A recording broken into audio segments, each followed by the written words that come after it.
Would you sell one of your prized possessions to buy gas? The high prices are forcing some people to do just that. A tiny bug makes its annual appearance early. Find out what the city is doing to control the midgie problem. And the Husker football team is losing another player. We'll have the details next on News Now. From KOLN Lincoln and KGIN Grand Island, 1011 brings you News Now.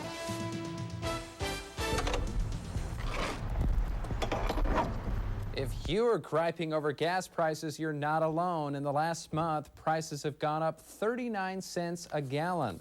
Good evening, everyone. I'm John Vanderford. And I'm Cerise Cole. As gas prices rise, drivers are digging deeper and deeper into their pockets, and for some, there just isn't any money left. As 1011's Melanie Bloom explains, some drivers are willing to give up almost anything to fill up their tanks. As the price of gas increases, so is the traffic at this pawn shop. Workers at Mr. Money say more people are coming in and selling off or pawning their possessions. If you don't have an excess amount of cash just at your disposal, then you really have no choice but to come and get a small short-term loan on your items that are of value. Bill Morgan says they're selling or pawning everything from TVs to jewelry to firearms, so customers can get their vehicles from point A to point B. Desperate times are calling for desperate measures. An employee at this pawn shop tells me earlier in the day on Monday, a couple came in and sold a bike just like this one. It was their son's, and they needed the money for gas. It's very tough to see. This is a business where you deal with people that they're having a difficult time. This woman brought in her car stereo. She doesn't want to be identified, but says she needs the extra money for gas. I don't have too many things to come and pawn, so I can only do what I can do. It's a struggle. Plus paying bills, yeah, it hurts. They got caught short in between paychecks because of gas prices. And for some, a trip here is their last resort for a full tank. Employees at the Mr. Money pawn shop tell me by early this afternoon they'd already had 5 people come in, and that's just today, and they say they were pawning their possessions specifically for gas. People that bring items into pawn can get them back. They just have to pay interest on it, and many do come back within a few months to retrieve their items. All right, thanks, Mel. Well, when it comes to gas prices, Nebraska actually is above the national average. Here's a look at today's average prices for a gallon of regular unleaded fuel. In Lincoln, gas is ringing in at $2.95. It's a little cheaper in Grand Island at $2.91. A gallon of fuel in Kearney is $2.96, and it will cost you $2.95 in North Platte. Again, this is the average cost. Well, no doubt gas prices are pinching the pocketbooks of Nebraskans. But could there be a silver lining behind the cloud of high gas prices for Nebraska's economy? Some say yes. Dennis Conley, professor of agribusiness at UNL, says Nebraska is the 3rd largest producer of ethanol. And because the federal government is requiring more ethanol nationwide, the demand for alternative fuels increases, leading to more ethanol plants and a boost to Nebraska's economy. Well, in the local economy here's another $500,000, another $1 million in this area. And though there are multiplier effects then as well, because, they go to the grocery store and they spend it there, and then it gets spent, and things like that. Now, corn-based ethanol isn't the only biofuel that could help Nebraska's economy. Switchgrass is the wave of the fuel future, and a plant producing switchgrass fuel could eventually come to Nebraska. Our 1011 online poll question to you today: with gas prices on the rise, which fuel are you using? With 284 votes, almost 59% use ethanol, about 41% fill up with unleaded. Well, we saw just about every season in Nebraska today. Yeah, including snow in the northern part of the state. Will any of that cold weather reach us tomorrow? Ken's in now with the first look at your forecast. John Cerise, it appears that Old Man Winter is trying to stage a remarkable comeback, at least across some portions of the state. Not quite ready to give up that winter weather. We've got rain moving out of central into eastern Nebraska right now. The snow continuing to fly, along with the colder temperatures across northern portions of Nebraska. As far as 7 a.m., look for cloudy conditions, chilly rain falling, temperatures in the mid and upper 30s in both Lincoln and Grand Island. We could continue to see showers in Lincoln at noontime, with temperatures struggling into the low to mid 40s. We'll have complete forecast details in just a little bit. Thanks, Ken. One person is dead, another critically injured as police investigate what they believe to be an attempted murder-suicide. Grand Island police responded to a report of gunshots before midnight on Saturday. They found 31-year-old Raquel Rivera upstairs at a home at 1704 North Houston with a gunshot wound to her face.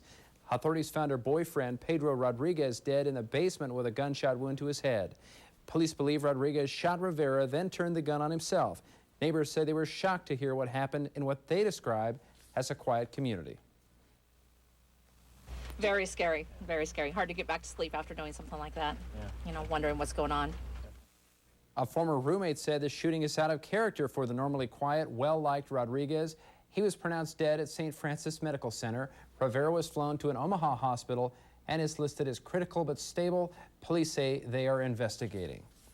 Well, authorities are continuing their investigation into the murders of a Murdaugh couple. At this point, Cass County officials have made no arrests and don't have a motive. This is video of the crime scene taken last week. The Cass County Sheriff's Department says the home of Wayne and Sharman Stoke had been turned over to the family. Sheriff Bill Brueggemann says investigators have finished a walk through the home with family. Still appears nothing is missing. However, authorities are still shifting through evidence collected at the home. The governor and secretary of state have been called to testify at the impeachment trial of NU Regent David Hergert. It is a trial Hergert's lawyers have asked the Nebraska Supreme Court to dismiss. According to court documents, Hergert's lawyers allege the legislature failed to identify impeachable offenses when it voted earlier this month to impeach the regent. Hergert is charged with violating campaign finance laws in 2004. The legislature's impeachment vote automatically suspended Hergert from the Board of Regents. It will take 2/3 of the justices to impeach Hergert. A small bug is creating big problems for some Lincoln residents. Authorities say they have a plan to deal with the midges. The mild winter and early spring are bringing out the aquatic midges in the Capitol Beach area. The city says it plans to get rid of the bugs by restocking the lake with fish, sampling for larvae, and treating the lake to destroy the midgie bugs at an early stage. Lincoln officials also recommend Capitol Beach homeowners keep bushes and grass trimmed and use phosphorus-free fertilizer. Another country has agreed to a trade deal with Nebraska. Colombia will buy more than 70,000 tons of corn. Congressman Tom Osborne has been working on the deal for the last year. The 3rd District representative says this deal could pave the way for future exports. But the potential market there is for millions and millions of dollars, and this is a multi-million-dollar deal today. And so we think that that trade can, in the future, be a real big thing for Nebraska agriculture. Now, last week, Nebraska's delegation secured a $30 million worth of Nebraska ag products to be shipped to Cuba. The governor is getting the nod of approval from the Nebraska Farmers Union. The group announced it's endorsing Governor Heineman because of his service and commitment to agriculture. They say since taking office, Heineman has been willing to deal with tough issues and has worked to help rural Nebraska residents. The Nebraska Farmers Union is the 2nd largest general farm organization in the state. A deadly attack on a popular tourist destination overseas leaves about 20 people dead and more than 100 injured. That story tops our look at Your World Now. At the height of the tourist season, 3 explosions ripped through the Egyptian resort early Monday night. It's the 3rd terror strike on a Sinai resort in less than 2 years. The town's tourist bazaar was packed with people celebrating at the time. Reports say the bombs targeted a popular hotel and a marketplace. It comes a day after Osama bin Laden issued a taped warning against Westerners. The president of the country is vowing to track down the terrorists responsible. The fate of Zacarias Moussaoui is now in the hands of jurors. They're deliberating whether the self-proclaimed al-Qaeda conspirator will live or die for his crimes. In their closing statement, prosecutors pushed for the death penalty, saying Moussaoui lied to authorities and covered up what he knew about the 9/11 attacks. But defense attorneys say execution would make him a martyr. They said a better punishment would be life in prison. And Enron founder Ken Lay is getting his turn on the witness stand. Lay says the American dream turned into a nightmare when his company collapsed into bankruptcy. The 64-year-old said the most painful experience of his life was watching the destruction and harm inflicted on former employees and investors when Enron collapsed. He is charged with 6 counts of conspiracy and fraud. Hundreds of cocaine users are trying a new drug to fight their addiction. It is a drug commonly used to treat narcolepsy. Medical experts say modafinil could help reduce the dopamine rush that cocaine addicts crave. The government estimates more than 1.5 million Americans are dependent on or abusing cocaine. The main side effect in insomnia, modafinil helps narcolepsy patients fight off the disease's sudden sleep attacks. A 4-month-old baby in Lincoln is suffering liver disease, and now it's a race against time to find a donor. Trey Golzo was diagnosed with a rare and deadly disease called biliary atresia. Only 1 in 15,000 babies will have this disease. That's only 300 cases a year in the U.S. It's a disease that causes bile to build up in his liver, turning the skin yellow and making the stomach swell.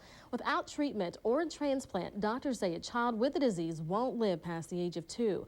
But doctors say Trey will likely receive the transplant before his first birthday, and his parents are hopeful. The good news is there is a cure. That gives me lots of hope and things to look forward to. If you would like to learn more about this disease or help the family with surgery costs, you can log on to our website at KOLN, and click on Trey's story. Still to come, the world's largest ship is ready to set sail. We will give you a sneak peek at what the ship has to offer. A Husker I-back is saying goodbye to Husker Nation. Find out where he hopes to go next in sports. But first, the Kansas City Chiefs will have a new cheerleader this season, and she's from Nebraska. The story ahead. Closed captioning provided by audiologist Roy Christensen of ENT Nebraska.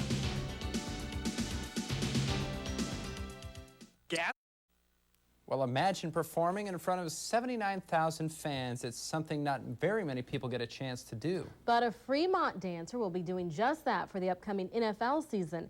This is the team Lexi Rosenbach of Fremont will be cheering for, the Kansas City Chiefs. The Fremont native was judged on her public speaking and dancing skills as well as her football trivia. Well, authorities find cocaine in the spines of 2 Bibles a woman tried to send to her husband in jail. Indiana authorities say the barcodes on the Bibles led authorities to a Walmart where they found one had been bought with a credit card. The credit card slip led to Amy Duckworth, who was caught on surveillance video making the purchase. Authorities say Duckworth has admitted to buying the Bibles, but says someone else supplied the cocaine and delivered the Bibles to the jail where her husband planned to sell the drugs. The Huskers take their weekend series over Texas. Find out if the victory bumped the team up in the polls. That story in sports.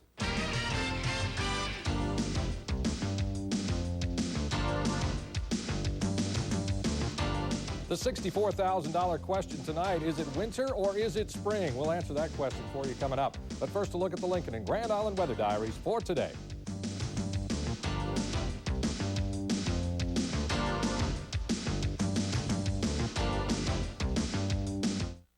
You're watching 1011 News Now at 10 with Cerise Cole and John Vanderford.